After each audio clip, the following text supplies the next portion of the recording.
Hello friend, and welcome to another video. In this video we're going over the single herb category, cool acrid herbs that release the exterior.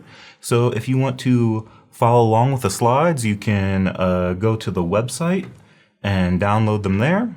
Just go to tcmstudy.net, and there under the Herbology 1 tab, we're going over cool acrid herbs that release the exterior. You can get the slides or the flashcards to follow along. But let's just go ahead and get started. So here we're covering the category cool acrid herbs that release the exterior. So our first kind of major category in herbs is herbs that release the exterior, and that's divided into two sections: warm acrid herbs that release the exterior and cool acrid herbs that release the exterior. So this is our second release the exterior category. So with warm acrid herbs that release the exterior, we are treating external attacks of wind, cold. In this category, cool acrid herbs that release the exterior, we're treating an external attack of wind, heat. So before we go through it, maybe let's review just what we meant by releasing the exterior. So if you remember when we said releasing the exterior, we're talking about an exterior attack. We were talking about pathogens attacking the superficial levels of the body. And so we use these acrid herbs to promote sweating and push the pathogen out. The way we know there's a pathogen on the exterior is we have two major symptoms. Number one is simultaneous fever and chills, and number two is a floating pulse. The simultaneous fever and chills are a result of the battle that goes on between the evil chi that's trying to invade and the upright chi that's trying to repel the invasion. This battle creates fever and chills. Floating pulse is just a sign that we have an exterior condition, that this pathogen is on the surface of the body, so the upright chi rises to the surface to meet it. Since the upright chi is going to the surface, we feel the pulse on the surface. So those are the signs and symptoms that we see generally for any type of exterior attack.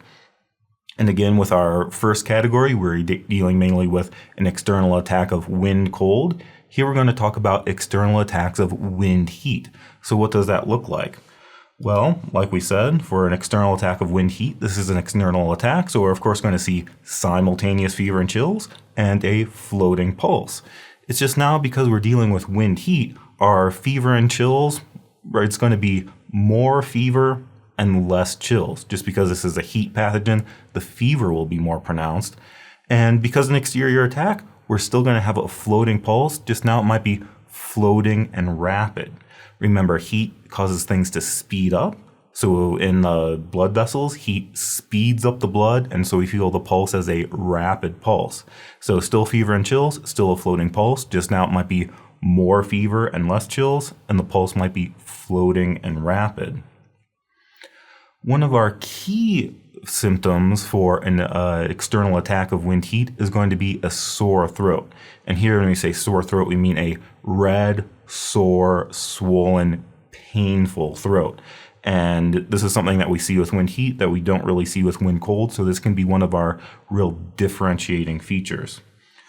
But one of the reasons I try to emphasize a red, sore, swollen, painful throat is just because sometimes what will happen clinically is you'll have a patient come in and they say, and you'll ask them, do you have a sore throat? And they'll say, yes, I have a sore throat. And then people will automatically think it's a wind, heat condition. When I think really sometimes what happens is in the clinic is people get a wind, cold attack and they start getting some postnasal drip, and that kind of irritates the back of their throat. So they'll say they have a sore throat, but it's not necessarily an external attack of wind, heat. When they get wind, heat, it's going to be this more severe, swollen, red. Think about like we're getting into strep throat-like conditions, like really painful, burning throat, not just I'm irritated by postnasal drip. So that's something you might have to kind of play around with when you're actually treating patients in the clinic, is differentiating, is this a true wind, heat sore throat? And so that's just something that kind of comes up. But generally speaking, for an external attack of wind, heat, we say there might be a red, sore, swollen, painful throat to tell us that it's a attack of wind, heat. We can see cough with phlegm. Again, with cough with phlegm, we could see this with a wind, cold or a wind, heat attack. But with an external attack of wind, heat, if we have phlegm, it's going to be thick, yellow, sticky, viscous, difficult to expectorate sputum. And so the idea here is, remember with an external attack of wind cold, we could also have phlegm, but the wind cold was in the lung, that cold was congealing the fluids. And so we had phlegm with wind cold, but that phlegm tended to be thin, clear, white, copious, easy to cough out. Here with an external attack of wind heat, we have heat in the lungs, and that heat is cooking down or thickening the fluids. Think about when you have a stew and you put it on a simmer to thicken the stew. Here, that's what's happening into the fluids in the lungs. So this heat is cooking down the fluids, causing them to be thick, yellow, viscous, and difficult to expectorate. So that's what we're going to see. That's what the phlegm is going to look like when we have an external attack of wind heat. Some other symptoms we might see are rash. We kind of have to be careful here. There are a couple things that can cause rash. Wind heat is one of them. If we have this wind heat on the exterior, we could get a rash. Think like hives, urticaria. Sometimes this happens when people get like a sickness or hay fever. They could also break out into a rash. But we're going to have to be careful to differentiate between different types of rash. That we could have a rash due to wind heat. We could have a rash due to heat toxicity, which is something that we'll talk about. We could have rashes due to blood level heat. And so this is something that we need to kind of be careful about. So when we say rash due to wind heat, these tend to be more superficial rashes, not these deep set painful sores, but more superficial rashes with itching. And sometimes we'll talk about measles, but at this stage we mean like early stage measles where we're trying to get the rash to express itself. So that's kind of what we mean when we say rash with wind heat. So that's something that we'll talk about and we'll have to differentiate between. So rash is one possibility. Another possibility is eye problems. Here we're talking about dry, red, itchy eyes that can come with a wind heat attack. Sometimes you can think like allergies or sometimes just getting sick. And again, these eye problems can be due to different causes. Usually in Chinese, with the function we use here, we use the term brightening the eyes. So we're going to have a lot of herbs with the actions brightens the eyes, but we need to know by which way or what type of cause does it treat. Because when we have these eye problems, again, we can have eye problems due to wind heat. We could have eye problems due to liver heat and liver yang rising, or we could have eye problems due to liver yin deficiency, liver blood deficiency. And so these are going to look a little bit different, and we might use different herbs to treat them. So when we say these herbs brighten the eyes, it's not enough to just say they treat eye problems or they brighten the eyes. We need to know by which way do they brighten the eyes. But again, with an external attack of wind heat, this is one possible symptom we might see is eye problems like dry, red, itchy eyes. So those are the things we're going to see for external attack of wind heat, signs and symptoms. We should probably also go over Shanghanlun Wenbing theory, since again we're talking about external attacks. So if you remember, I don't remember how much we got into this in the last one, but remember when it comes to febrile disease, we have two schools of thought. We have the cold damage school and the warm disease school. The Shanghanlun by Zhang Zhongjing and the Wenzhilun or the Wenbing school by Yi Tianshi. And so we had one school that says febrile diseases are caused by cold pathogens. These cold pathogens enter the body through the skin and muscle layer and penetrate through the 6 levels. Taiyang, Yangming, Xiaoyang, Taiyin, Xiaoyin, Jueyin. Well, on the other side, a couple hundred or really more 1,000 years later, we have the Wenbing school that said that febrile diseases are caused by heat pathogens. These heat pathogens enter the body through the nose and mouth, and they penetrate through the 4 levels: the Wei level, the Qi level, the Ying level, and the Shui level. So here we're talking about an external attack of wind heat, so that's going to correspond to heat at the Wei level in terms of Wenbing theory. So here, just Wei level heat is going to be the same as an external attack of wind heat. And as we get into the next category, we're going to go through those other levels: Qi level heat, Ying or nutritive level heat, and Shui or blood level heat. So those are coming in the next category, herbs that clear heat. For now, we're dealing with heat on the exterior, an external attack of wind heat. So that's going to correspond to heat at the Wei level in terms of the Wenbing. So that's just something we can mention briefly. So general properties of these herbs, of course, we're in the category cool acrid herbs that release the exterior. These herbs are going to be cool and acrid, no surprise.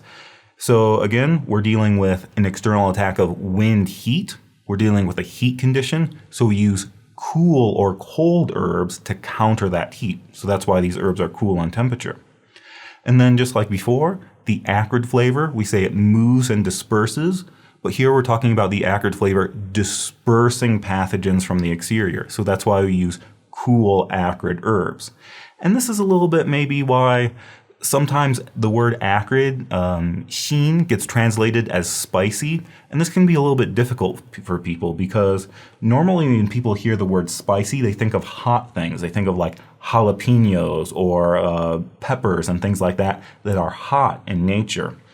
Well, here we're dealing with herbs that they're acrid, but they're not hot in temperature.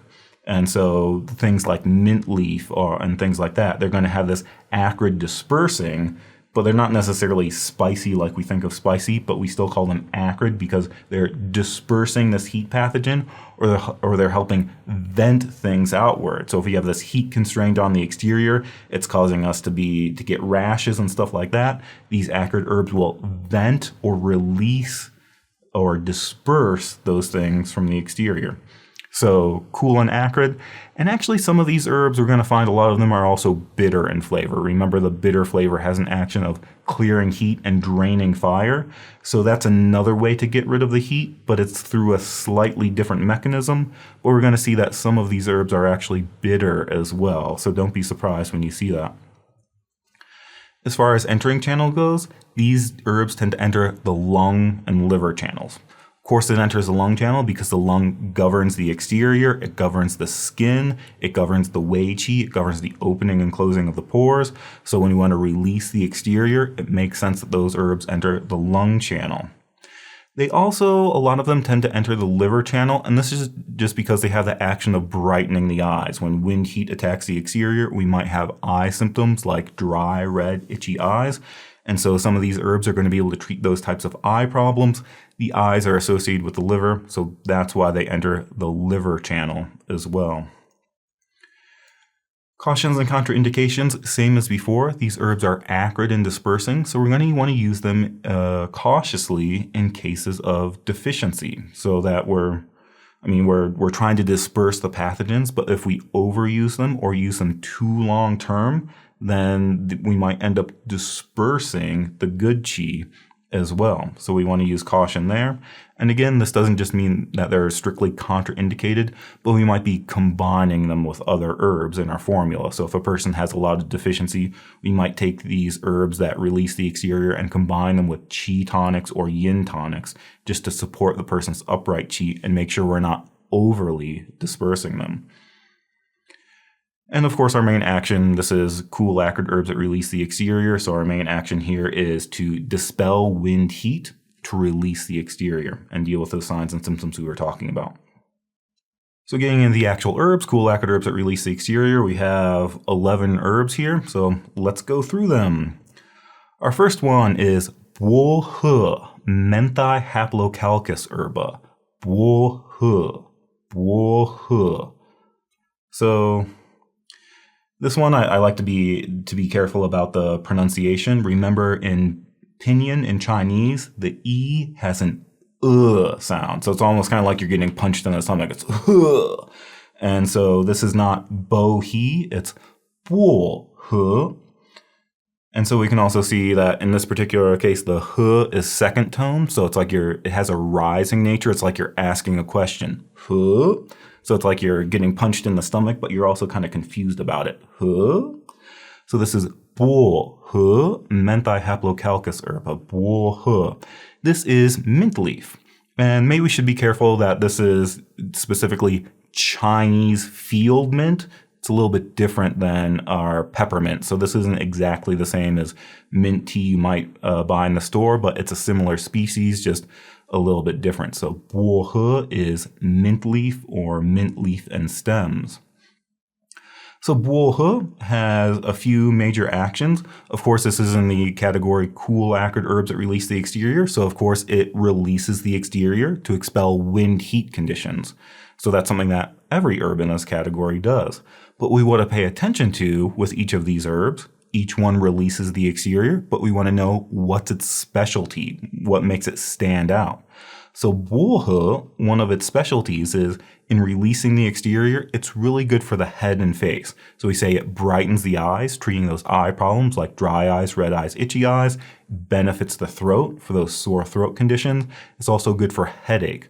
So this one, sometimes you see maybe people that if they have these head and eye symptoms, they might brew some mint tea and stick their head and face over it and let the steam come up and hit them in the face, hit them in the eyes, and they'll inhale it, drape a towel over it, and just let the steam go into their face because it's that aromatic quality is opening up the face, opening up the eyes, benefiting the throat, relieving headache. So that's one of the specialties of Juhua, Mentha haplocalicus herba, is in releasing the exterior, it brightens the eyes, benefits the throat, and relieves headache. So really good for the head, eyes, and face. Another specialty of Juhua, Mentha haplocalicus herba, is Juhua vents skin rashes. So this is especially good for early stage rashes or early stage measles, when the rash isn't really defined, hasn't quite expressed itself. This helps vent things out and releases the exterior to vent that rash outwards. So really, we could put this as sort of a subsection of number one, because venting skin rash is kind of a subsection of releasing the exterior. When we release the exterior and push that heat outward, that's what we're doing. But it turns out that Juhua, Mentha haplocalicus herba, is so good at doing this, we put it on a separate line. So that's why vents skin rashes or vents rashes is on its own line, because it's a major function of this herb.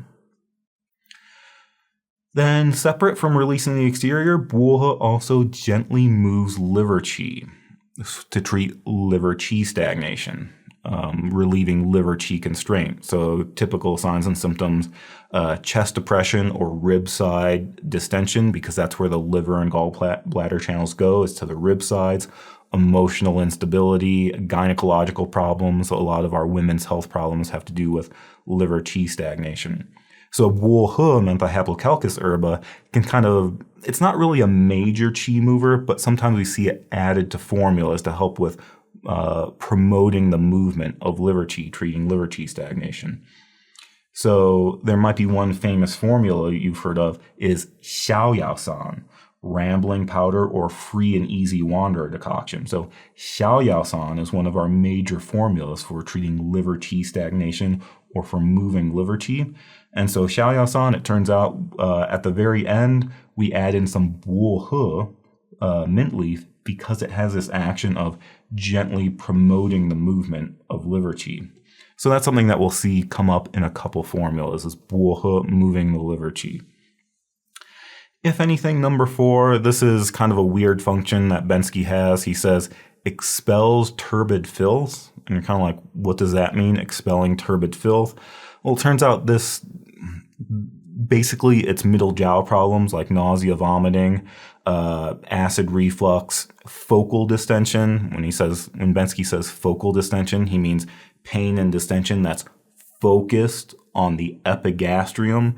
So focal distension means kind of like epigastric pain, basically middle jiao problems. So Bensky uses this term expels turbid filth. This is just referring to these middle jiao problems, especially during the summertime. We see this come up in like one formula, Ganlu Xiaoduyin, where it's being used in this way. So Bensky says expels turbid filth. Nigel Weissman is a little bit more straightforward. He just says regulates middle jiao qi or harmonizes the middle jiao. But again, we're talking about epigastric distension, nausea, or acid reflux, usually due to a warm pathogen. And Weissman and Brand will point out that for this, we specifically like to use the stems. So normally when you get Juhua, it looks kind of like this pile of green stuff over there that we have in the picture. And it's kind of it's like somebody took a bunch of mint and put it through a shredder, or put it through a mulcher, so it looks like just a bunch of leaf mulch, and it's actually a combination of leaves and stems. But technically, if we wanted to release the exterior, the leaves are a little bit better. If we want to harmonize the middle jowl or treat this turbid filth causing nausea, epigastric distension, we'd prefer to use the stems. But really, usually, I'm not sure I've ever seen it where you can buy them separately. Usually you just see them mixed together. So that's not a major function of Juhua. Really, for me, for Juhua, the things I would focus on would be the first three, that it expels wind heat, and there its specialty is treating the head and face. So think about somebody stooping their face over mint tea and letting the steam open up the orifices of the face. It's really good for skin rash, so think about venting skin rashes, and then also gently moving liver qi. Maybe you can think that Juhua mint leaf is green in color, and green is the color of the liver, so that's why it gently moves liver qi. Or I've had some people say that they think of a person with green eyes, that green is the color of the liver, and Juhua is really good for the eye. So for Juhua, Mentha haplocalicus herba, instead of thinking of like zoo cards in an animal, maybe think of someone with green eyes for Juhua. And then when we look at the properties, of course, we're in the category cool acrid herbs that release the exterior. So this herb is going to be cool and acrid. We're dealing with a wind heat condition. So we use the cool temperature to counter the heat. We use the acrid flavor to disperse the pathogen from the exterior. We see that the taste is also aromatic, that Juhua has an aromatic property. And so if you remember aromatic, one thing that it does is it opens and awakens, or opens orifices. So here when we say Juhua is aromatic, we're talking about opening the orifices of the face. It opens up the eyes, opens up the face to relieve headache, opens up the throat. And so that's part of its aromatic opening quality. I suppose we could also relate that to number 4. We said that the aromatic property awakens the spleen and helps with middle jowl problems. And so that's probably why we see number 4 here with expelling turbid filth or harmonizing the middle jowl. That's probably related to the fact that it's aromatic in nature. And something common with aromatic herbs is when we say aromatic, that usually means it has some volatile oils that will be destroyed when you cook it too much. And so that's why for Juhua, we sometimes include this special cooking instruction that you add it during the last 5 minutes of cooking. Sometimes when we make mint tea using peppermint, we don't even boil it. You just add hot water and steep it, and that's good enough. So here we can probably do that. We can just add hot water, or if we're going to boil it, we don't want to boil it longer than 5 minutes because that will kind of destroy that aromatic property, helping us open up the head and face and relieving those symptoms in the head and face. So again, we can kind of relate its aromatic property to its action of opening up the head and face. For entering channels, we see it enters the lung and liver. And again, hopefully this makes sense. The lung governs the exterior, governs the opening and closing of the pores, governs the wei qi. So when we want to release the exterior, it's very common that these herbs enter the lung channel. We're also dealing with rash. So a rash is a condition of the skin, and the lung governs the skin. So it makes sense that Juhua enters the lung channel. For the liver channel, we have a couple ways to remember this. One is, remember, Juhua is very good at brightening the eyes. The eyes belong to the liver, so that's why it enters the liver channel. Also, it gently moves liver qi. So of course, if it moves liver qi, it's probably going to enter the liver channel. So that is Juhua, Mentha haplocalicus herba. Juhua. And again, this is mint leaf, but we maybe want to point out that this is specifically Chinese field mint. And so it's a little bit different than getting peppermint. So if you just go to the grocery store and get peppermint tea, that's not exactly the same as Juhua. It's a different genus. It's technically a different subspecies of the plant. It has different active ingredients in it. So it's probably going to be similar, but not exactly the same. So Juhua, Mentha haplocalicus herba, is Chinese field mint, which is a little bit different than peppermint, like you might get with peppermint tea. Our next herb is Nyobanza arctii fructus. Nyobanza arctii fructus. This is burdock seed, which I don't know much about. Apparently, I think some people use burdock root as an herb or as a food in Western herbology or in Western cooking. I think this is similar, but it's the seed. It's burdock seed, Nyobanza. And again, here the pronunciation is a little bit interesting. This IU diphthong, when we put two vowels together, we call that a diphthong. This one's kind of interesting. So the I has an E sound and the U has an OO sound, but it turns out there's like a hidden O in the middle, that there's an O there. We call this a pinion gotcha because there's an extra vowel there that needs to be pronounced but is not actually written down. So if you want to learn more about that, you can go on Google and type in pinion gotcha, as in gotcha, I tricked you. And so that's why it turns out that this would be pronounced Nyo, and you just say it really fast. So it's Nyo. So this is not Nyobanza, this is Nyobanza. And again, Z means seed, so it has this kind of buzzing with a Z. Z, Z. So please don't say Nyobanzi. This is Nyobanza arctii fructus. Nyobanza arctii fructus. What are its functions? Well, like everything in this category, Nyobanza releases the exterior to dispel wind heat invasion. But again, we want to ask what's its specialty. Here, Nyobanza, its specialty is definitely that it benefits the throat. It's good for a red, sore, swollen, painful throat. So for Nyobanza, in terms of releasing the exterior and treating wind heat invasion, I would definitely remember sore throat.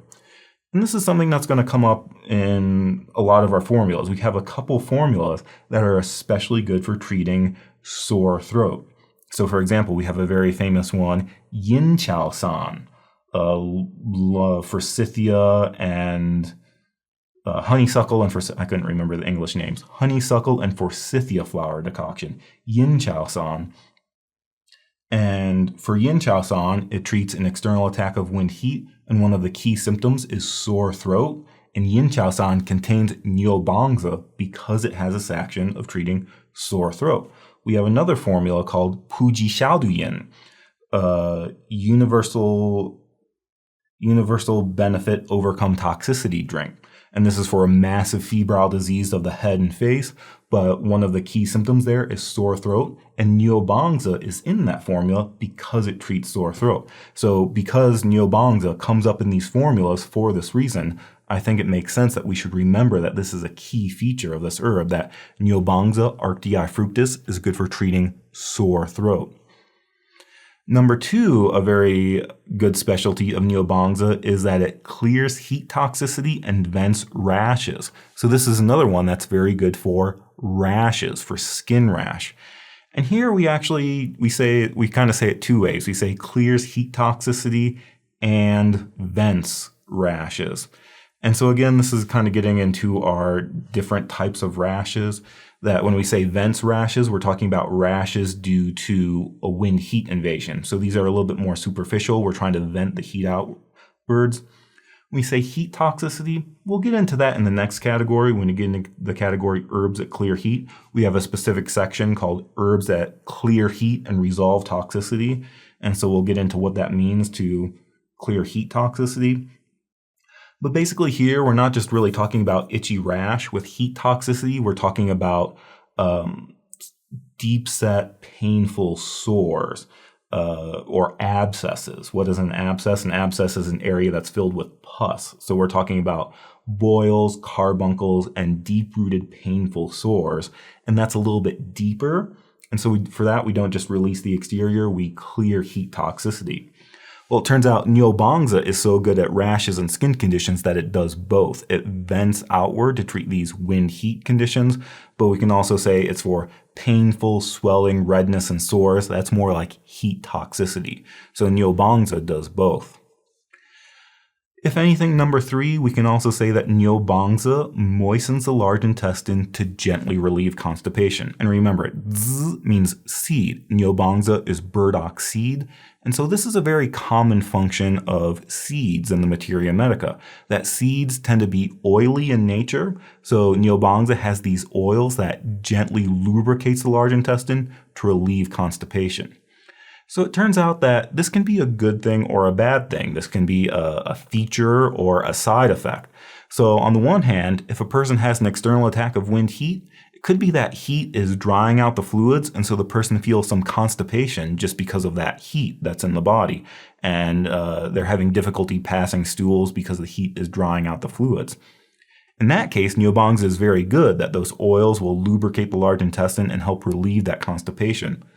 On the other hand, we could say that this is like a side effect, that we really don't use Nyobanza in any formulas specifically for this reason. We have other seeds and oily things that are much better, but this could be kind of a side effect, that if you give a person a formula with a lot of Nyobanza in it, and they come back and say, oh, this gave me loose stools, I'm having some problems, it could be that the Nyobanza is the culprit, that this was moistening in the large intestine when we didn't need it to, and it's actually giving them loose stools.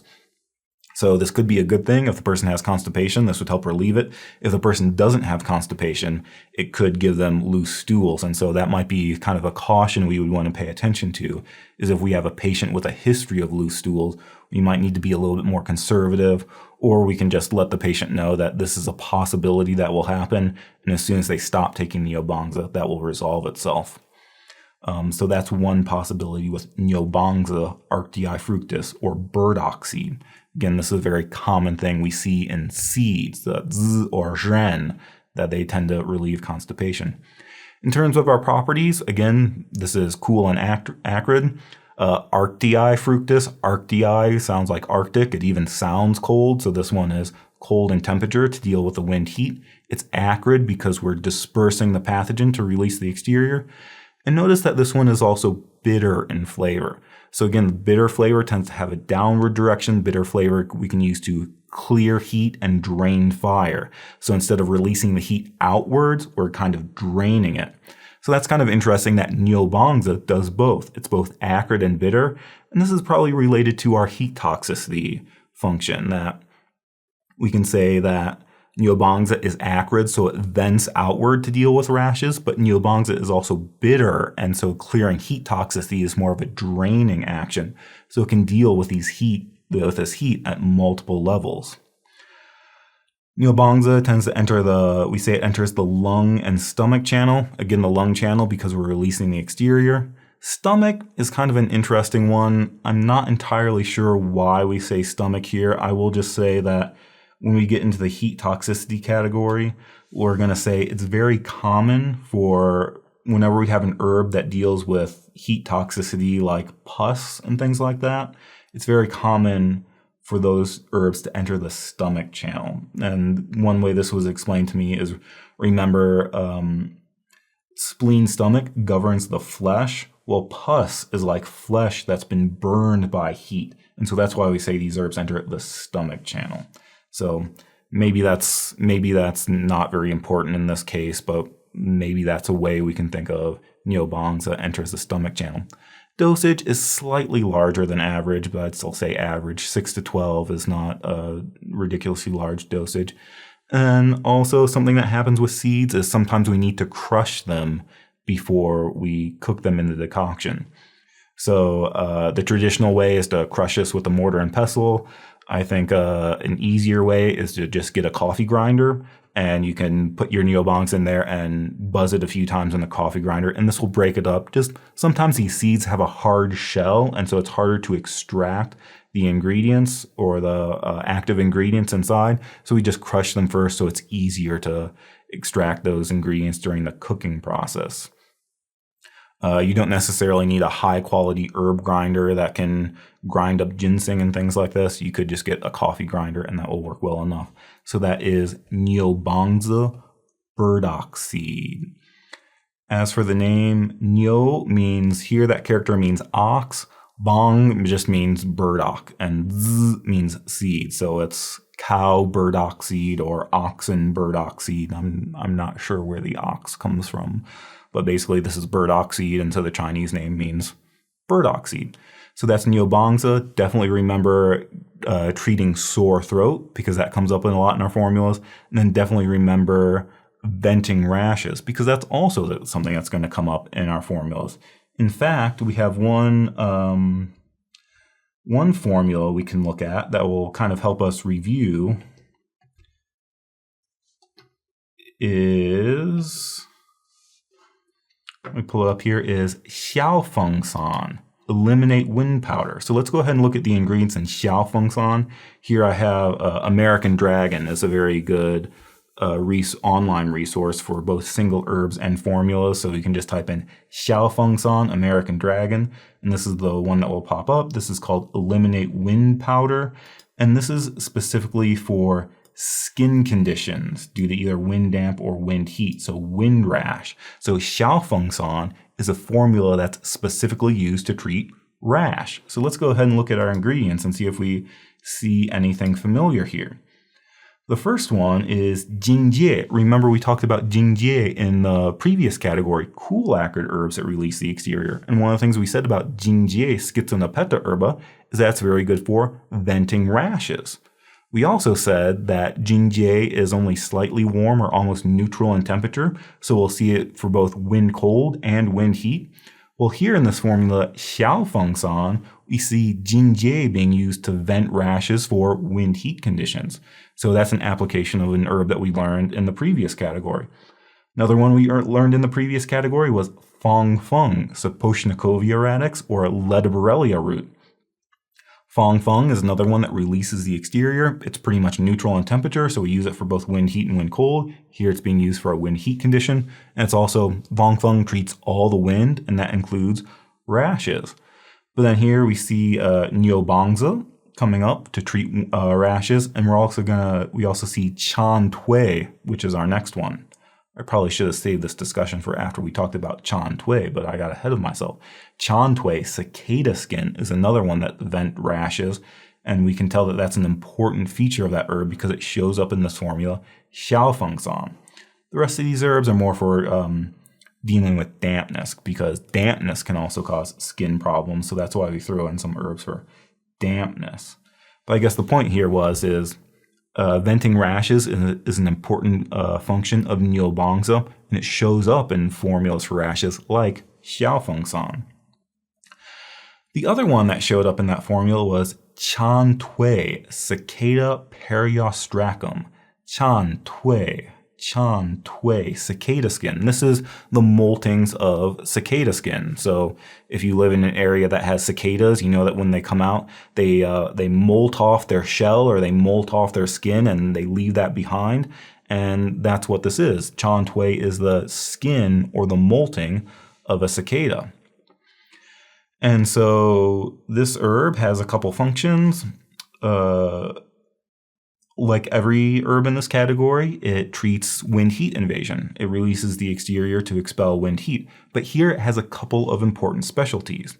So number one, it treats sore throat, but it's especially good when there's hoarseness or loss of voice. So if a person gets sick, they have an exterior attack, they have a sore throat, and it causes them to lose their voice, then Chantwe might be especially useful.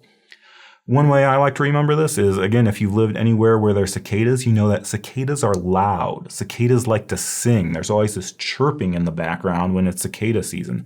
So cicadas are very loud. They like to sing. And so that's why they're very good for loss of voice. So that's why I remember Chantwe cicada, loss of voice. And we kind of assume that the loss of voice is happening because you have a sore throat. So Chantwe, good for sore throat, especially for voice loss and hoarseness. Another specialty is, like we said, Chantwe vents skin rashes. So here we have a couple in our previous category that are good for skin rashes, like Jingjie and Fong Feng.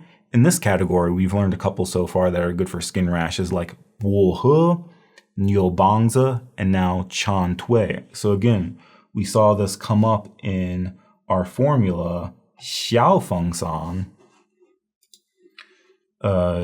Chantwe is also there next to Nyobanza because it treats skin rash. So again, maybe a way we can remember this is a doctrine of signatures, that Chantwe is the skin of the cicada. So it's very good for the skin on your body. So Chantwe cicada skin is good for venting rashes and stopping itchy skin. One use for this is, I had a Chinese friend who would always tell the story about in China, Chantwe is very useful for chickenpox. And that I think in America we tend to use some like Aveeno lotion, or sometimes people take a bath with oatmeal or something like that. Well, apparently in China, the kind of remedy or home remedy is to use Chantwe cicada skin, and you could actually use it externally. So what he would do is when his daughter had chickenpox, he would take some Chantwe and cook it into a very concentrated decoction, and then pour it in a bath and have his daughter bathe in the Chantwe solution. I think it's probably a good idea to strain out the Chantwe. I feel like that would scar me as a child if I was bathing with cicada skins, but make a strong decoction, strain it out, and it can be used externally for chickenpox. And so that's one of the uses for Chantwe cicada skin. And then this is kind of related to the next one, that Chantwe also has this action of brightening the eyes for dry, red, itchy eyes due to wind heat invasion. It turns out traditionally this was also useful in cases of chickenpox when they were worried about the chickenpox spreading into the eye. I think if you just have chickenpox, it's maybe not that serious and it can resolve itself. But if that chickenpox spreads to places and you have actual chickenpox on the eye, that can be very serious and can even cause blindness. So in Chantwe, not only is it good for the rash of the chickenpox, it also protects the eyes and makes sure that chickenpox doesn't enter the eyes. So that's another application of Chantwe in terms of brightening the eyes. So those are the main things I would remember about Chantwe cicada periostracum, is that it treats sore throat, especially for voice loss. Remember, cicadas are loud and they like to sing. So when you lose your voice, you can use cicadas. Chantwe vents rashes and stops itch. And so Chantwe is the skin of the cicada, so it's good for the skin of your body. And like our others so far, it also brightens the eyes. If anything else, we can say that Chantwe extinguishes wind and stops spasm. So sometimes we say for spasm and convulsion during a febrile disease, this could be if you have a febrile disease, the fever is so severe, it can cause spasm and convulsion, and you can think that that's like stirring of wind. And so Chantwe extinguishes that wind to treat spasm and convulsion. And this one, I just kind of remember this because it turns out that this is a common feature in a lot of our herbs that are insect parts, that later we'll learn other insects that we use in Chinese medicine, things like silkworm, baijiangcan, or silkworm, centipede, and scorpion, chuanxie and wugong. That there are a couple insects that we use, and they just all have this action of extinguishing wind for spasm, tremor, or sometimes bee syndrome or things like that. So sometimes with some of those other ones, we go so far as to say they not only extinguish wind, they actually seek out and track down wind to extinguish it. So sometimes I think of like these little insects crawling through your channels, seeking out the wind. So centipede and scorpion are especially good for that. Chantwe may be a more mild version, but it's still like an insect part, so it still has this action of extinguishing wind for spasm and convulsion. But again, I'm not sure that's something you'll necessarily run into a lot. I would focus on the first ones, that it expels wind heat invasion, and there it has three major specialties of treating sore throat and voice loss, venting rashes, again we saw that in our Xiaofengsan, and brightening the eyes. Also an interesting note down here, this is something that Bensky points out, is that historically Chantwe was used to promote labor or expel retained placenta, or I think even in cases of if there was a stillbirth, this would help expel things. So it's very likely that this can cause some uterine contractions or things like that to help expel things. So that means if we're dealing with someone with pregnancy, we should at least be cautious. I'm not sure we say it's outright contraindicated, but we should at least be cautious, especially if this patient has a history of miscarriage. We want to be cautious with our use of Chantwe. So we can say that Chantwe, use caution in cases of pregnancy, or we can even say contraindicated in cases of pregnancy. In terms of properties, again, cold in temperature. Interesting to note, this one is salty in flavor. And that's really just because by tradition, animal parts are marked as salty in flavor. Chantwe, insects and animals kind of go together. So Chantwe, since it's an animal part, it's salty in flavor. Enters the lung channel because, again, we're releasing the exterior. We're dealing with rashes. Enters the liver channel because we're brightening the eyes. The eyes belong to the liver. And also because we're extinguishing wind. That has something to do with the liver channel as well. So that's why Chantwe enters both the lung and the liver channel. So that's Chantwe Cicada periostracum. The next two kind of go together, Sangye and Juhua. Sangye morifolium and Juhua chrysanthemum floss.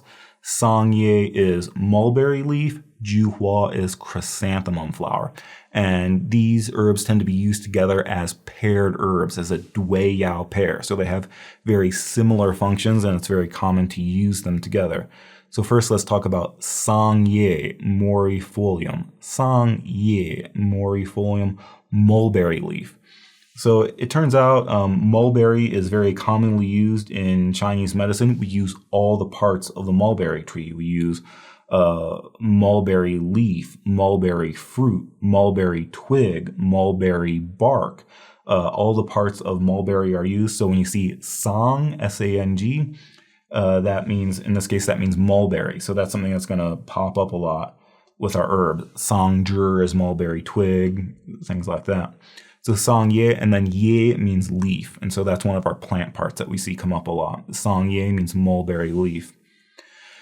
So this one is, of course, it's in the cool acrid release the exterior category, so it's good for an external attack of wind heat. It expels wind heat invasion. Here we might say that it has this property of moistening the lung for dry cough. So again, we said when this wind heat gets into the lung, it can dry out the fluids or cook down the fluids. So we get this dry cough or cough with thick yellow sputum. And so this one has a bit of a moistening property. Notice that it's sweet in flavor, implying it has this moistening property. So it's especially good for wind heat invasion when there's cough, dry cough. Sangye also brightens the eyes. And here again, remember when we talked about eye problems or brightening the eyes, we said eye problems can be due to a couple reasons. We can have wind heat causing eye problems. We can have liver heat and liver yang rising causing eye problems, or we can have liver yin and blood deficiency, that there's not enough liver yin to moisten the eyes, or there's not enough liver blood to nourish the eyes, and we end up with these eye problems. So when we say brighten the eyes, we can mean any one of those things. According to Bensky, at least, Sangye is good for all three. That Sangye clears liver, expels wind heat to brighten eyes, clears excess liver heat to brighten eyes, or tonifies, treats eye problems due to yin deficiency. And so Bensky says it this way. I would say that's true as long as we're combining it with other herbs. I think Sangye morifolium, because it's a leaf, it's very light, so it floats upward to the head and face and helps with the eyes. By itself, it's probably especially useful for wind heat and liver yang rising. For yin deficiency, I would say we probably have to combine it with some other herbs, but we might see that come up. But technically, according to Bensky, he'll say it's for eye problems due to any one of the three. And we say Sangye morifolium also cools blood to stop bleeding. This is mild. It's for possibly vomiting blood. So if you have a wind heat invasion and there's also some vomiting blood, maybe Sangye is useful. I'm not sure that's a major function of this herb. I haven't seen this come up in a formula for that use. So I would definitely remember the first two functions, that it's good for wind heat invasion, like everything here, especially for cough. And it's very good for brightening the eyes. It has a very famous action of brightening the eyes. And again, it's a leaf. It's kind of a doctrine of signatures that sometimes when you have heavy things like roots, they tend to go downward and sink downward and be good for the lower jaw. When we have lighter things like flowers and leaves, they tend to float upward and be good for the head, face, and eyes. So sangye is good for brightening the eyes, calming the liver, and brightening the eyes. Again, it's cold in temperature because we're in cool acrid release the exterior. It's sweet and bitter. Sweet is because it's moistening the lung. Remember, the sweet flavor can moisten and tonify. Here it's moistening the lung to help with that dry cough. Bitter has to do with it's calming the liver and helping with that liver heat. So if we have eye problems due to liver heat, liver yang rising, that bitter flavor can help calm the liver and treat these eye problems. But again, sangye is very similar to our next herb, Juhua, chrysanthemum flower. They tend to be used together as paired herbs. So we have Juhua, chrysanthemum floss, Juhua, chrysanthemum flower. And here, if you remember our plant parts, we said that ye means leaf, so sangye is mulberry leaf. Hua means flower, so Juhua is chrysanthemum flower. But again, functions here are very similar. We start off with it's good for wind heat invasion. It calms the liver and brightens the eyes. And again, according to Bensky, he says it's good for all three. It's good for wind heat, liver heat, and yin deficiency. And again, I think this is true as long as we combine it with other ingredients. I think by itself, it's probably good for wind heat and liver heat. But we actually have this very famous combination of using Juhua chrysanthemum flower with gochitsa goji berries. And so here, I think this is why we say it's good for those, because goji berries also have a very famous action of brightening the eyes, but goji berries is in the category tonify yin or tonify blood, depending on which book you read. And so it has a very famous action of tonifies yin, tonifies blood to brighten eyes. And so because these two herbs both brighten the eyes, we tend to use them together, Juhua plus gochitsa. This comes up in a formula that we'll learn later called Chiju Dihuan for eye problems due to liver yin deficiency. But it turns out you can also just take this as a tea, that these are two very common ingredients that you can often find in the store, that at least in a Chinese supermarket, you can find Juhua chrysanthemum flower and gochitsa goji berries, and you can put them together in a tea. You don't necessarily have to boil them. You could just pour boiling water on it and let it steep. And the goji berry has a very sweet flavor, so it's very nice. And then the Juhua adds a kind of a lighter flowery flavor on top of it. So it's actually a very tasty tea. So if it's springtime and there's a lot of wind and you have a lot of allergies irritating your eyes, you might be able to drink this tea, gochitsa plus Juhua, to help with your eye issues. And so that's why I think Juhua is especially famous for this action of brightening the eye. So that's definitely something we should remember about Juhua, is it's good for brightening the eyes. I think with sangye, we said calms the liver. Here we go a step further, and we can say it's for other symptoms of liver heat and liver yang rising, not just eye problems. So when we have liver heat, liver yang rising, it might go into the eyes and cause dry, red, itchy eyes. Here we're saying Juhua, it floats upward and helps with other symptoms that we might see here, like headache, dizziness, or deafness, that the liver yang is rising up and causing these problems, that the Juhua can help with that. Clears heat toxicity, treats sores and swellings. I'm not sure this, I feel like we have better herbs for that, but technically, yes, this comes up. We may be able to use this externally. I don't remember if this is one. A lot of flowers, it turns out, we have a lot of flowers that are good for heat toxicity, and we can actually use them externally as a poultice. You kind of pound them up and bruise them, and then you can apply them externally. I know we can do this with dandelion. I'm not sure if we can do this with chrysanthemum, but that could be a thing. So that's Juhua. It turns out that Juhua, again, it has a very famous action of brightening the eyes. Turns out it's so good at brightening the eyes, we can actually apply it externally, that you could make some Juhua and put it on a washcloth or put it on some gauze and put that over your eyes. So for this one, sometimes I think of, sometimes you see those pictures of people at spas and they put cucumbers over their eyes to help with their eyes. You say, cucumbers are very cool. You're cool as a cucumber, so it helps cool things down when you have inflamed eyes. Well, here we could use Juhua to do the same thing.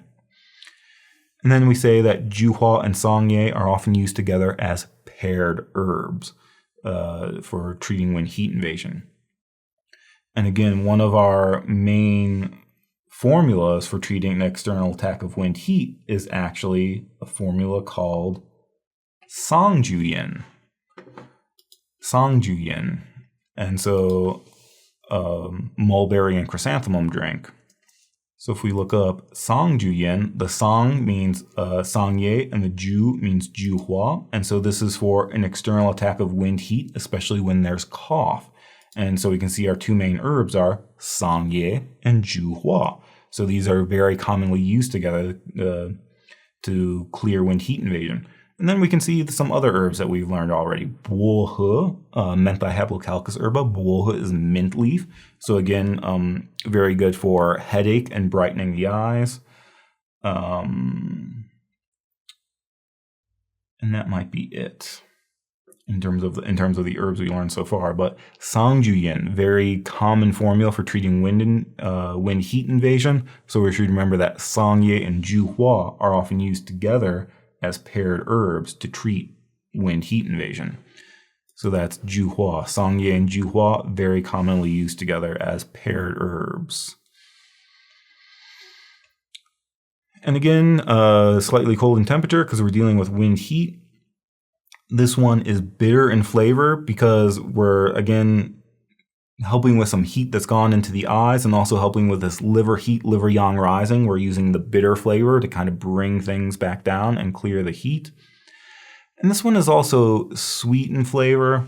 Sometimes I just point this out because Juhua, there's an additional kind of function of Juhua, chrysanthemum, that was very commonly used by Taoists just as a general tonic for promoting longevity. And so sometimes it's very common that for Chinese people to just regularly drink chrysanthemum tea. So I one time had a Chinese student ask me, is this okay to be drinking Juhua? Because we said that a lot of these herbs, they're dispersing. And he said, if I drink this Juhua tea, am I going to overly disperse my qi? And it turns out that Juhua has a sweet flavor. So it kind of has, when it's used long term, it may have this gentle tonifying effect, and Taoists would actually drink this regularly to help promote longevity. And so this one doesn't have that acrid dispersing nature of some of the other ones.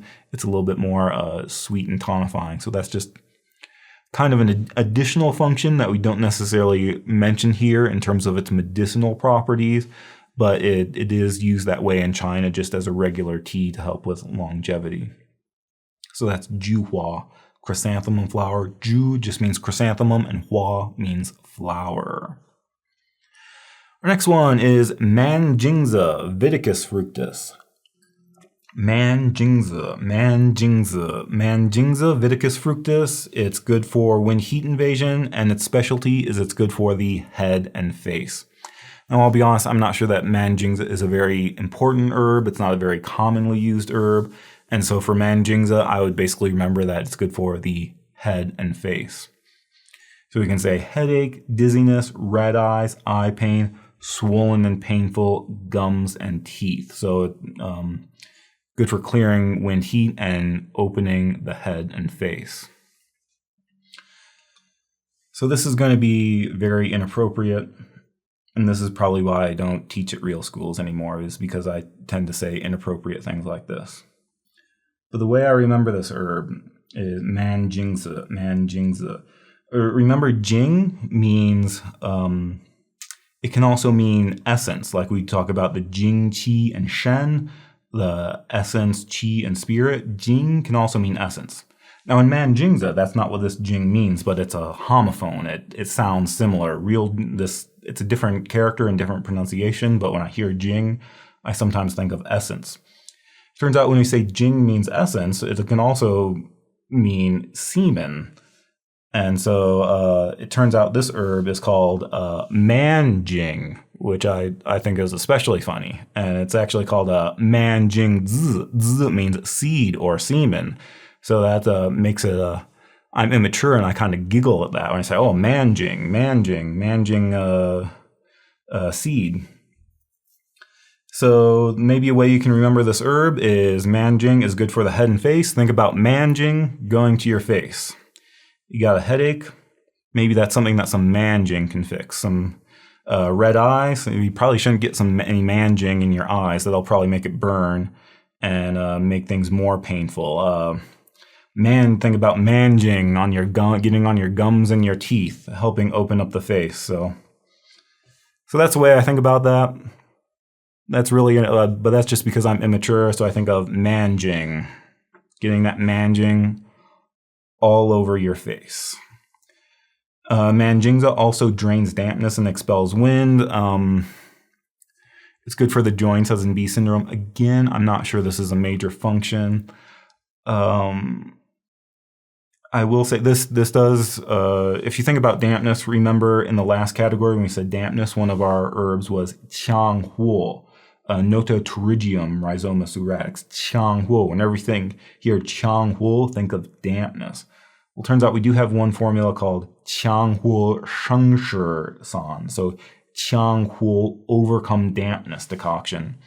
And it turns out that one of the ingredients in that formula is Manjingza. It's being used there for dampness, especially heaviness in the head. And so maybe that's important. Manjingza, I'd really think of head and face. Manjingza goes to the head and face. But then we can see when we look at our properties, it's cool and acrid because we're in the cool acrid release the exterior category. We're dealing with wind heat, but also remember the bitter flavor has an action of drying dampness. And so maybe that's why we mark Manjingza as bitter in flavor, because it's helping with dampness. And here, for some reason, Bensky says drains dampness and expels wind. He doesn't just say expels wind dampness. That's kind of what we're talking about as B syndrome, but we can also say dampness as in heaviness in the head. And that's what comes up when with a Changhuo Shengshi San. And that formula is being used for dampness and heaviness in the head. But really, in Manjingza, again, think of manjing going to your face. It's good for face things. I remember I had one student, she was like, oh, it's like she's looking at her herb sample. She's like, oh, whenever I see Manjingza, I think it looks like a man in a hat. Man in a hat, Manjingza. I was like, oh, that sounds so much more wholesome than my interpretation of that meaning. I feel like man in a hat also has a sexual connotation, but we won't get into that. Next is Dando Chur. Dando Chur. Soja semen preparatum, Dando Chur. Dando Chur is fermented soybean. Dando Chur. Dando Chur, fermented soybean. This one, like everything in this category, it releases the exterior. We're in the category Cool Acrid Herbs that release the exterior. Dando Chur releases the exterior. What's special about this one is it's relatively mild, and it can be used for both wind heat and wind cold. And so actually, Dando Chur is fermented soybean. And so what they do is they actually cook up some other herbs and soak the soybean in there and then either steam it. I think first they steam it and then they let it ferment in the dregs of the herbs. So it turns out when we look at, even when we look at the temperature, we say Dando Chur is either cold or warm in temperature. And you're like, how can it be either cold or warm? It depends on what other herbs they're fermenting it with. So they might ferment it with cool herbs to make it slightly cool in temperature, or they might ferment it with warm herbs to make it warm in temperature. And so sometimes that might be good to know, like which one you're getting. But so that's why we say it's mild and can be used for wind heat or wind cold. And that's why we can say it has different temperatures, because it can be fermented in different ways to have this happen. But really, Dando Chur, Comes up in a few formulas for releasing the exterior, but one of our formulas is Zongchurtong. So if you remember in our previous category, we talked about Zongbai, which is green onion or scallion. And that was another one that was mild, releases the exterior. It's good for an early stage attack of wind heat or wind cold. So again, this would be like if you have an early stage attack, you're just starting you got a little cough or you have the sniffles and you want to get rid of it right away. In America, we say, oh, you should take chicken noodle soup. In China, they might say, oh, take songchurtong, make a soup out of scallion and soybean and ginger and things like that. So that's how we use songchur, dandochur, and zongbai. So that's kind of the dandochur. That's its major use, is it releases the exterior. It's rather mild, but we tend to use it for early stage exterior attacks. Sometimes this does come up in Chinese cooking. So it would be like instead of taking chicken noodle soup when you get sick, you might take something with dandochur in it. But it does come up in some of our medicinal formulas as well. Dandochur, we also say it has this action of eliminates irritability. Say for Shen easiness following a febrile disease, such as irritability, insomnia, restlessness, stifling sensation in the chest. Yes, that's in Bensky, and the reason I point this out is later we will learn one formula where this comes up. I think it's a Zhangzhongjing formula, Zhurzi-churtong. Zhurzi is gardenia. That's an herb we'll learn in the next category. The chur means dandochur, and it's for if you have an external attack of wind heat, if you have a febrile disease, and that you expel the pathogen, but you still have this lingering heat causing irritability in the chest and things like that. Then we use this formula Zhurzi-churtong, and it turns out the two ingredients are Zhurzi and dandochur, and so that's why we have this action that dandochur eliminates irritability. That's just because Zhangzhongjing used it in that one formula, and so now we have to say that dandochur is also for eliminating irritability. Really the one I would remember, again, this isn't a super common herb, but I would remember that it's this mild herb that we can use for early stage attacks, either wind heat or wind cold. And so the name dandochur, dan means bland, like when we talked about the 5 flavors.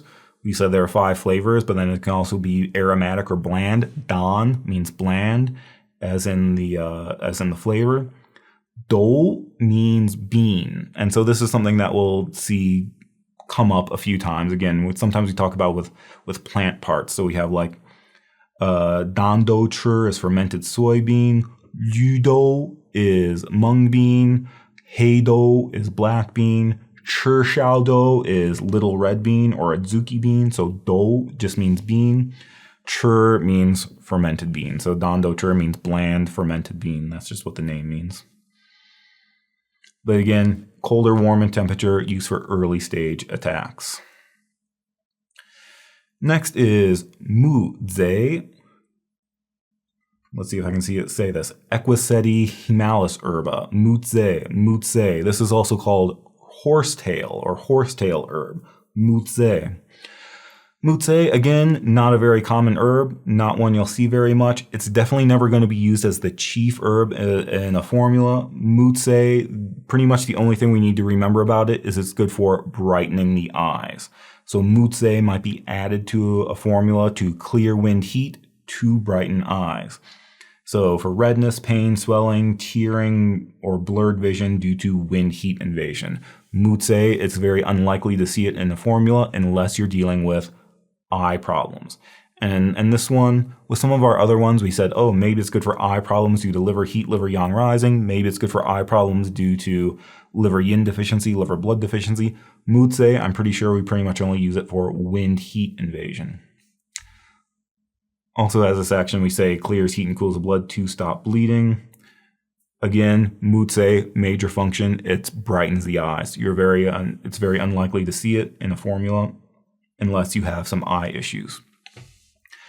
As for the name, Muze, mu means wood. So like when you talk about the 5 phases or the 5 elements, wood, fire, earth, metal, water, mu means wood or tree.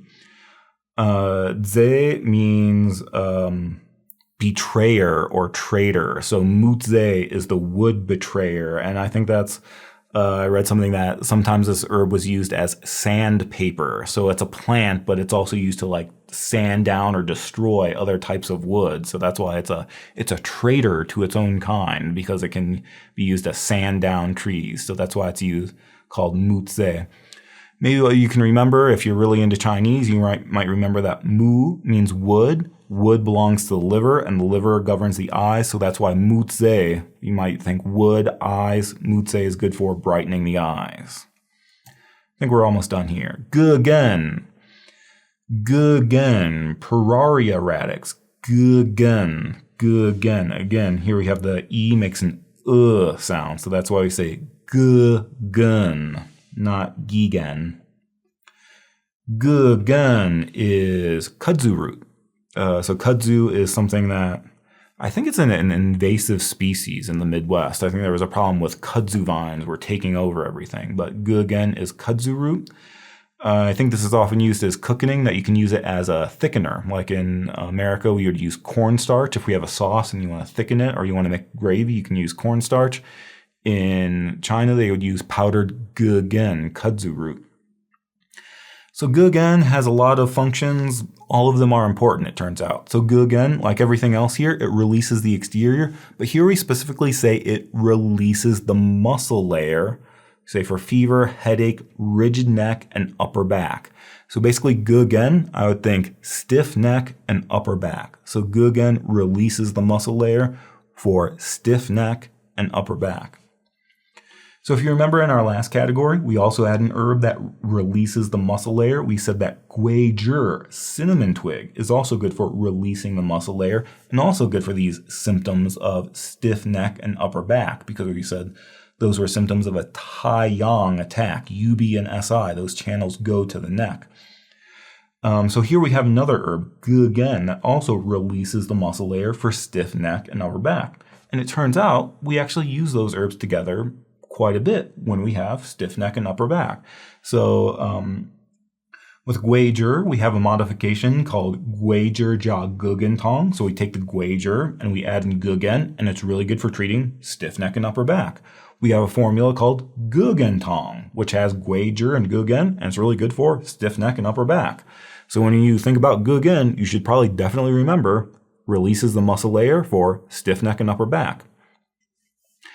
And so it turns out in those applications, remember, gugen is cool in temperature, guizhi is warm in temperature. So it turns out gugen is so good at releasing the exterior, we even use it when the temperature is wrong. Gugen is so good at treating stiff neck and stiff upper back, we even use it for cases of wind cold. We just combine it with warm herbs.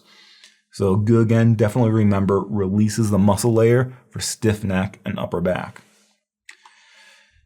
And I will say, related to this, I've had some people say that they use gugen. It's so good at treating stiff neck and upper back that they'll use it for cases of whiplash. That if a person gets in a car accident and they end up having stiff neck and upper back, they'll use gugen to treat whiplash. As far as I know, to me that doesn't make sense, and I've also talked to Chinese teachers that will say, no, gugen is only for stiff neck and upper back due to an exterior invasion. If you have something like injury trauma or something like that, gugen's not so useful. But I have heard of people in America using it this way, and they say they get good success, that gugen is good for, even it's so good at stiff neck and upper back, we can use it for whiplash. Gugen also generates body fluids for thirst and irritability. And again, this is very useful that if we have wind heat invading the body, that heat can dry out the body fluids. And so gugen is sweet in flavor because it generates body fluids to treat this thirst and irritability. So this is one that we'll see come up in a lot of our formulas for this reason, that when we have heat in the body drying out the fluids, we can use gugen to generate body fluids. Gugen raises yang to stop diarrhea.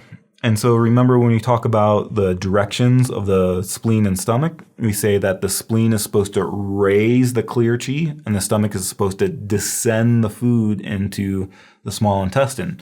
So the stomach has a downward direction. The spleen is supposed to have an upward direction. If the spleen fails to raise the clear qi, then things can sink downward and we can get things like diarrhea. So that's something we'll elaborate a little bit more on that in the next one, but Ge again can raise things upward specifically to stop diarrhea. Ge again vents rashes and discharges measles. Basically, I think, as far as I know, there's one formula where Ge again is used for early stage measles, and that's the only time it happens. So remember when we looked at Xiaofeng song, we didn't see Ge again there. When we looked at our other herbs like Nyobanza and Chantwe, we didn't group in Ge again there. So as far as I know, this is specifically used for early stage measles. Again, we'll talk about that later. And then a more modern usage of we discovered that this is good for symptoms of hypertension like headache, dizziness, tinnitus, paresthesia. So this is, if you go in the Chen and Chen book, they talk a lot about modern research that's been done on some of these herbs, and this is something I think they talk about there, that it can be used for those symptoms. So this would not be a traditional use, but this is a newly discovered use of this herb. But in terms of our properties, again, it's cool and acrid because we're releasing the exterior. We're treating wind, heat. It's sweet in flavor because we're generating body fluids. We're tonifying lung and stomach yin, or generating body fluids, and that has to do with the sweet flavor, tonifies and moistens. So that's why we say it's sweet in flavor. Entering channels, notice the entering channels are the spleen and stomach. So maybe what we can think about here is, remember, the spleen governs the flesh. And so we're talking about releasing the muscle layer. That would be related to the spleen. So that's why this enters the spleen channel. When we talk about generating body fluids, remember the stomach is the source of body fluids. You drink in fluids and it's absorbed by the stomach. So the stomach is our source of stomach yin and body fluids. That's why Ge again enters the stomach channel. Raises yang to stop diarrhea. That's something that's related to the spleen. So that's why this herb enters the spleen and stomach channels. Dosage slightly larger than average, 9 to 21 grams. Next is Shengma Kamiki Fugai rhizoma. Shengma Kamiki Fugai rhizoma. Shengma I believe this is black cohosh. Now, I'll be honest, I don't know what black cohosh is, but when I've said this to people are like, oh yeah, black cohosh. So I think this is something that's used in Western herbology. I think it is, especially Native American medicine, they use black cohosh. But I do have to say that I think in Western herbology, when they use black cohosh, it tends to be used for women's health issues. And that's not at all what we use it for in Chinese medicine. So I think technically maybe this is a similar species, but maybe American black cohosh is different than this plant that's grown in China. So if that helps you remember black cohosh, if that gives you something to attach it to, Shengma is black cohosh, but it's used very differently in Chinese herbology versus Western herbology. So Shengma, major actions are, like everything in this category, it clears wind, heat. And again, this one is especially good for venting rashes, especially for early stage measles. So again, here we say that it vents rashes, especially for early stage measles. And again, it turns out we have one formula that's specifically for measles called Shengma Gugentong. As you can imagine, the major ingredients in Shengma Gugentong are Shengma and Ge again. And so that's why we say that these herbs are good for early stage measles. So maybe we can look that up real quick. Shengma Gugentong. So we have this formula, Shengma Gugentong, Kamiki Fuga, and Kudzu decoction. It's good for venting rashes, syndromes for measles, especially for early stage measles where the rash hasn't expressed itself. And we see our major, there's only a couple herbs, our major ones are Shengma and Ge again. So that's an example of where we're using Shengma and Ge again to treat measles. Here we're going to say it's used with Gugen for early stage measles with incomplete expression of rash.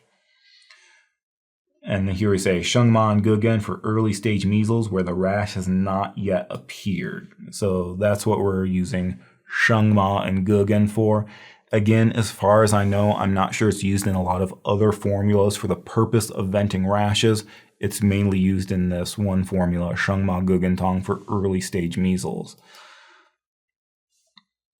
But the other important things about Shengma here, Bensky and actually all the other textbooks will say clears heat and resolves toxicity.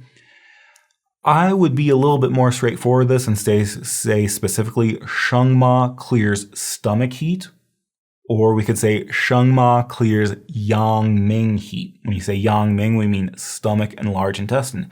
Because when you look at our examples of what it can treat, we say it's good for toothache, swollen and painful gums, bleeding gums, and canker sores. So what we're talking about here is Yang Ming heat. Remember, the stomach channel enters the upper gums, the large intestine channel enters the lower gums. So when we have heat in the Yang Ming channel, this can cause things like toothache, bleeding gums, swollen gums, or sores in the mouth because both of those channels encircle the lips and enter the gums and teeth. So that's what we mean when we say Shengma clears heat and resolves toxicity. Those are the types of things we're talking about. And we have formulas for toothache where Shengma is a major ingredient. And then number 3, Shengma has this action of raising spleen yang. Again, we talked about this where the stomach is supposed to descend things into the small intestine. The stomach has a downward nature. The spleen is supposed to raise the clear qi, raise the clear yang. The spleen has an upward direction. So if the spleen fails in that, raising the clear yang, we get this condition we can call spleen yang sinking or spleen failing to raise the clear qi. And so one thing that can happen if the spleen fails in this upward action is we can get prolapse, sinking of the organs. So uterine prolapse, rectal prolapse, things like that, because the spleen is not going upward. The other thing that can happen is if the spleen is not raising things upward, then things can fail to rise or go downward. So we can see things like, again, organ prolapse, urinary or rectal bleeding, hemorrhoids, vaginal discharge, or even heavy periods. Could be that things are going downward because the spleen is not raising things upward. A bearing down or dragging down sensation in the lower body. Sometimes when you're doing your patient intake and you ask about menses or how are your periods, sometimes women will report a bearing down sensation prior to their period, and this could be a sign that the spleen is not raising things upward. So Shengma can raise the clear qi of the spleen to counter prolapse. And so it turns out the name Shengma means ascending hemp. Remember we said that ma means hemp, like ma huang was yellow hemp. Shengma means ascending hemp. So I think this actually refers to the way the plant grows that has vines that crawl up the wall. But maybe what we can remember is Shengma ascending hemp means it ascends the stomach channel into the face to treat things like toothache, bleeding gums, and mouth sores. It ascends upward into the face, and it also ascends, as in raises the clear yang of the spleen to counter prolapse. So Shengma, ascending hemp, has a very strong upward nature. Then we can see its entering channels, lung, large intestine, stomach, spleen. Again, when it says clear heat, we really mean it clears Yang Ming heat, and so that's why this herb enters the Yang Ming channels. It enters the large intestine channel and the stomach channel, because both of these channels encircle the lips, enter the gums, enter the teeth. Enters the lung channel because we're venting things outwards, treating rash. Enters a spleen channel because we're raising the clear yang of the spleen. So Shengma, think ascending hemp. It goes upward to clear heat from the mouth and teeth, and it also goes upward to raise the clear yang of the spleen. Finally, we have Chai Hu Bupluri radix. Chai Hu, Chai Hu. These are both third tone. When you have two third tones in a row, the first one changes to second tone. So we should say Chai Hu. Chai Hu Bupluri radix. What we need to know about this one is in releasing the exterior, its specialty is that it's releasing the exterior to resolve Shaoyang disorders. Can't remember if I put a slide in there for our 6 levels.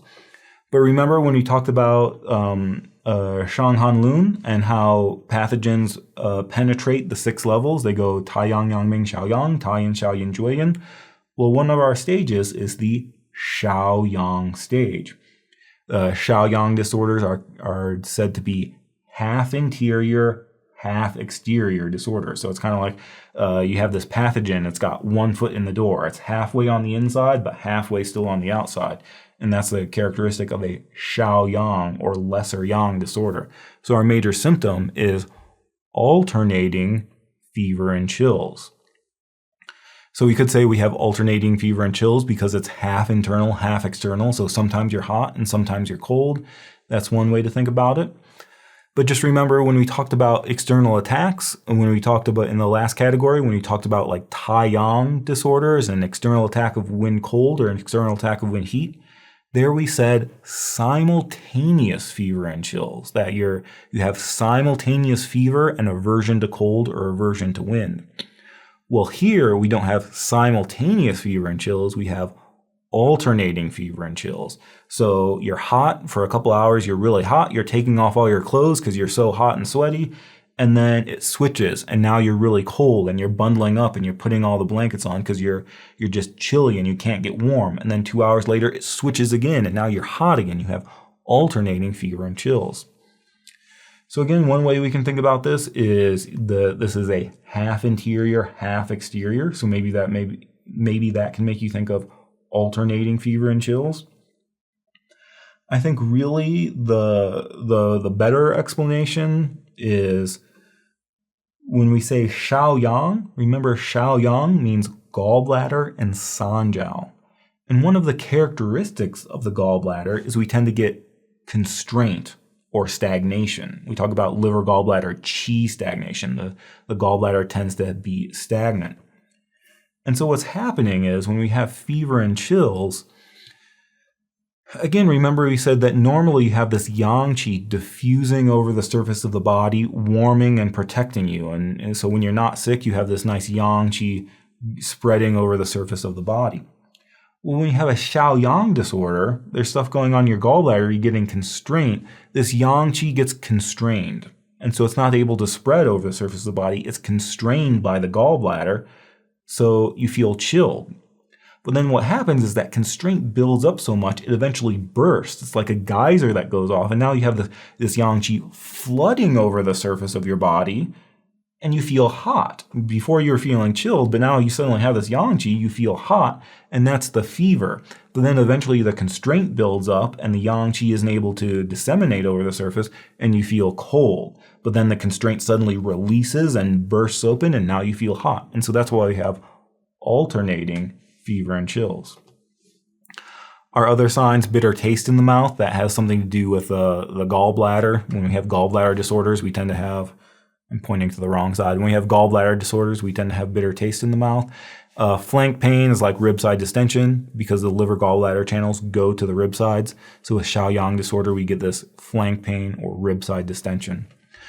So Chai Hu is our representative herb for Shaoyang disorders. And so that's going to be important to remember when we start talking about our Shanghanlun formulas. We talked about Ma Huang and Guizhi for the Taiyang level. Well, here we're talking about Chai Hu for the Shaoyang level. And in the next category, we'll talk about the Yangming level. Chai Hu also has a very important function of moving liver qi. So for kind of like we talked about with Juhua, these symptoms of liver qi constraint. Things like headache, emotional instability, women's health problems, rib side distension, things like that. Chai Hu is a very important herb for moving liver qi. In fact, it turns out that later we have a category of herbs that regulate qi. We have an entire category of herbs that are good for moving qi. But it turns out when we look at our formulas for liver qi stagnation, chai hu is actually the major herb that we use for moving liver qi. So again, if we look at this very famous formula that's very often prescribed for liver qi stagnation as xiaoyaosan rambling powder, when we look up xiaoyaosan for liver qi stagnation, xiaoyaosan, sometimes called rambling powder or free and easy wanderer decoction, we say it's good for spreading liver qi, treating liver qi stagnation. So this can come up as things like hypochondriac pain or rib side distension. This can come up as things like headache, bitter taste in the mouth, frequent sighing. These are all signs of liver qi stagnation. When we look at the herbs, it turns out our chief herb is chai hu, bupluriradix. So chai hu is the chief herb of xiaoyaosan. Chai hu is the chief herb in a formula that treats liver qi stagnation. So we should probably remember that chai hu is good for moving liver qi. Then, like we said, Juhua, mint leaf, is also here. So Juhua also appears in the formula xiaoyaosan because it has this action of relieving liver qi stagnation. So those are two herbs that are used together for liver qi stagnation. And one example of that is in our formula, xiaoyaosan. So chai hu, moving liver qi, very important function. And then number 3, also a very important function, similar to shengma, chai hu raises the clear yang of the spleen. So it raises spleen qi to counter prolapse. It raises spleen qi to treat sinking conditions. And so it turns out that chai hu and shengma are used together because they both have this action. And one of the places it comes up is in the formula buzhong iqitang. Buzhong iqitang, tonify the middle and augment the qi decoction. So if we look up buzhong iqitang, this is a formula that it tonifies the middle but raises sunken yang and lifts prolapse organs. So this is for middle qi sinking. And so we can see this, see if we have any good sinking conditions, fecal incontinence, frequent bowel movement, frequent urination because things are going downward. We have a whole list of things. Menstrual flooding and spotting because things are going downwards. I thought we would have things like prolapse. It's not mentioning a lot of prolapses here. But for things sinking, when we look at the ingredients, we see our two major herbs here are shengma and chai hu because they both have an action of raising yang or raising yang qi to lift what is sunken or to counter prolapse.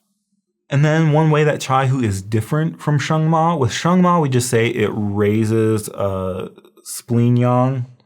Here, chai hu also has an action of raising liver qi as well. And normally this is regarded as a side effect.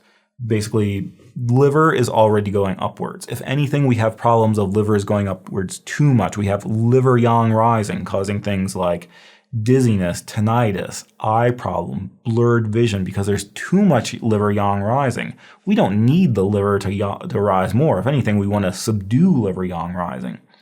But chai hu, because of its strong upward action, it not only raises the clear yang of the spleen, it can also raise the yang of the liver and gallbladder. So again, this is usually a side effect. So this would be like, sometimes when you use chai hu, you might have patients come in and say, oh, I took this formula and now I have a headache, or now I have these other symptoms of liver yang rising. And you can say, oh, the reason for that is the chai hu is causing too much lifting. So we might need to modify that formula because the chai hu is not only raising the spleen like we want, it's also raising the liver, causing problems. So if anything, that would be a side effect of chai hu. But so chai hu, all these each of these is important. So Chai Hu releases the exterior, and its specialty there is treating Shaoyang disorders. So Chai Hus are representative herb for Shaoyang disorders in the Shanghan Lun. It also moves liver qi. It's our major herb for moving liver qi. It's going to show up in famous formulas like Xiao Yao San for liver qi stagnation. And it also raises things upward. Along with Sheng Ma, it's good for lifting what is sunken or countering prolapse. So Chai Hu, very important. The name Chai Hu, Chai means just means twig or stick, and Hu means barbarian or foreigner. And so this is the thing when you had herbs that came from outside China, so they would use the word Hu to mean that they were foreign or barbarian herbs. So that's what Chai Hu means. Doesn't really help you remember the properties, but its barbarian twig is Chai Hu. So those are our cool acrid herbs that release the exterior.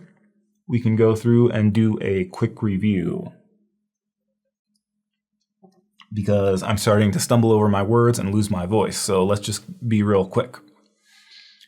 Buohe, Mentha haplocalicus herba. Buohe is mint leaf, Chinese field mint. Remember, buohe is aromatic and it opens up the face. And so this is something that people stick their head over mint tea because it opens up their eyes and face. So it's really good for brightening the eyes.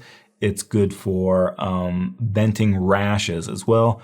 Also gently removes liver qi because it's in that formula Xiaoyasan. Nyobanza, Arctii fructus, is burdock seed.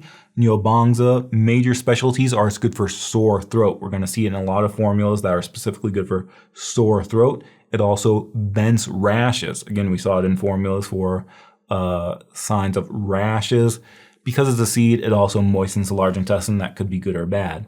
Chantwe Cicada periostracum. Chantwe is cicada skin. So things to remember about cicadas. Cicadas are loud. They like to chirp. They like to sing. So Chantwe cicada skin is good for sore throat with hoarseness or voice loss, to bring back your voice so you can be as loud as a cicada.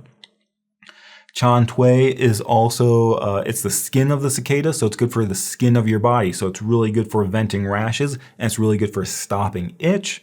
And Chantwe also is good for brightening the eyes due to wind heat. It also extinguishes wind, and that's just bugs tend to do that. Sangye and Juhua are mulberry and chrysanthemum. They tend to be used together because they release the exterior. They're good for wind heat. Sangye especially good for that dry cough. Both of them are good for brightening the eyes, both for wind heat and liver heat. So Sangye, Juhua, very common pair for brightening the eyes. Manjingza goes to your face, so it's good for your face.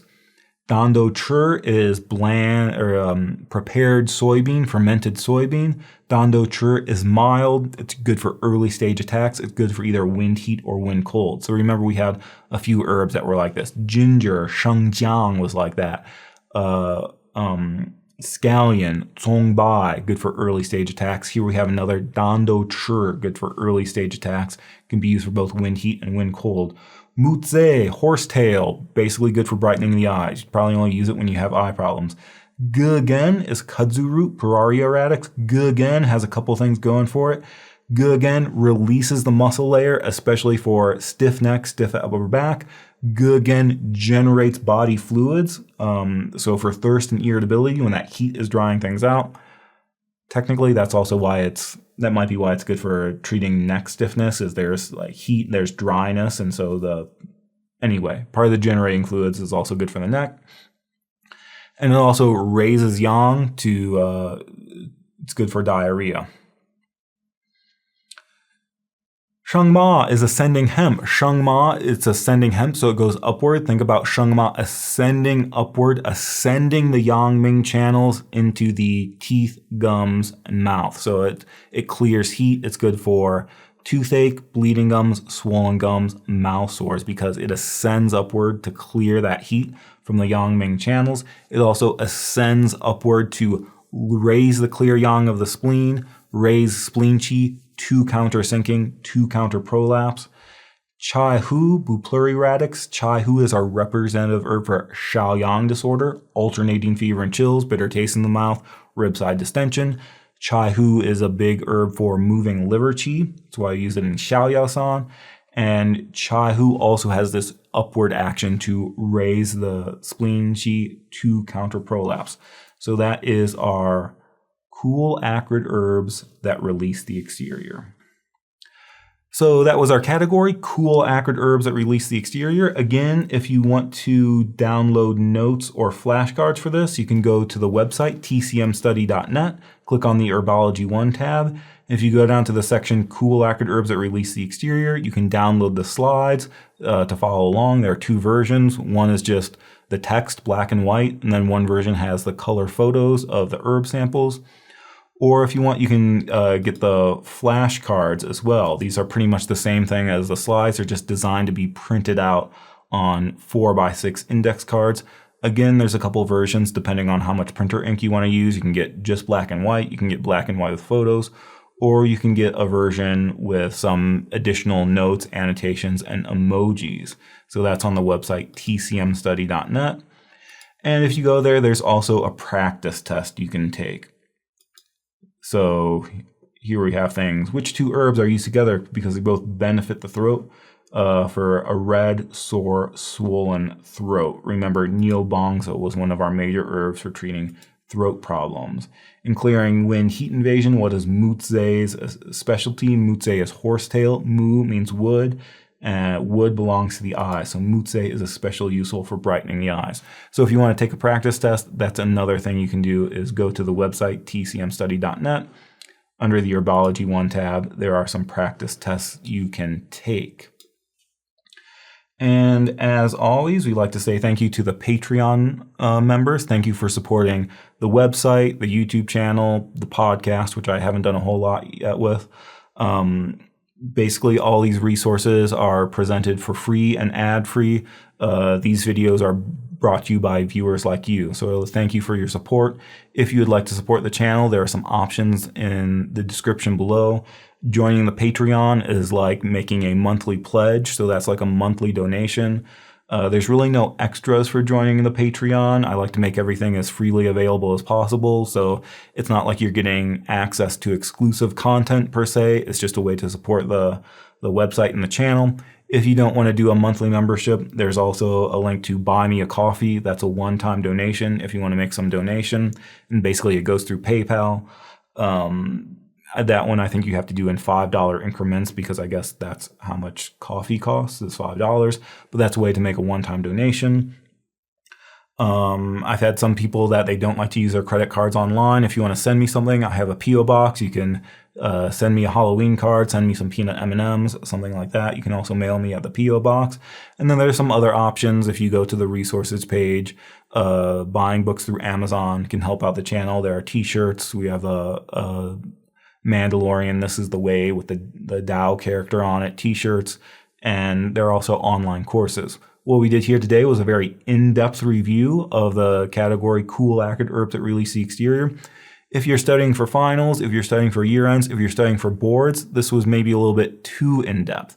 So if you're in one of those situations and you just want a quick review of all the herbs, you can check out the courses on Teachable. There's a single herb course that goes through all of the herbs, and there's also a formula review course that goes over all of the formulas on the NCCAOM formula list. So if you're reviewing for finals, year ends, or reviewing for boards, those are some things to check out, and those also help the channel. But I think that's it for today. Thank you for being here. We'll see you in the next one.